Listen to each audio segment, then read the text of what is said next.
السلام علیکم۔ مزید اچھی ویڈیوز دیکھنے کے لیے ہمارے چینل کو ضرور سبسکرائب کر دیں، شکریہ۔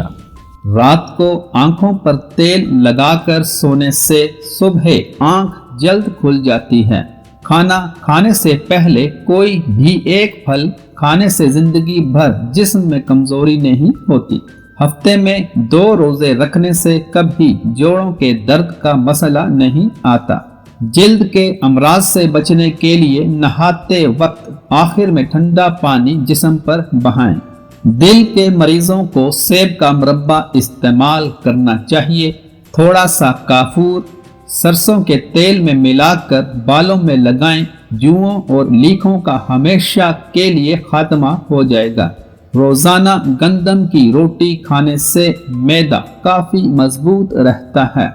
چھوہارے کھانے سے کمر کا درد دور ہو جاتا ہے۔ ادرک کا رس اور گھی ملا کر پینے سے کمر کا درد ٹھیک ہو جاتا ہے۔ مہمانوں کو کبھی اندھیرے کمرے میں مت بٹھاؤ ورنہ گھر میں سے برکت چلی جائے گی۔ اندھیرے میں آٹا گوندھو گے تو تمہارے رزق کو تنگ کر دیا جائے گا۔ جگر کی بیماری میں چہرے کی رنگت پیلی پڑ جاتی ہے۔ خشک پودینہ بدن پر مسلنے سے داغ ختم ہو جاتے ہیں۔ سونف زیادہ کھانے سے نزلہ زکام ختم ہو جاتا ہے۔ کولڈ ڈرنک زیادہ پینے سے گردے جلدی خراب ہو جاتے ہیں۔ کھٹی چیزیں زیادہ کھانے سے انسان پر بڑھاپا جلدی آتا ہے۔ مولی زیادہ کھانے سے جسم ہمیشہ چست رہتا ہے۔ جامن زیادہ کھانے سے حمل جلدی ہو جاتا ہے۔ نمک کھانے سے بدن پر الرجی ہو جاتی ہے۔ بالوں پر تلوں کا تیل لگانے سے بال گھنے ہو جاتے ہیں۔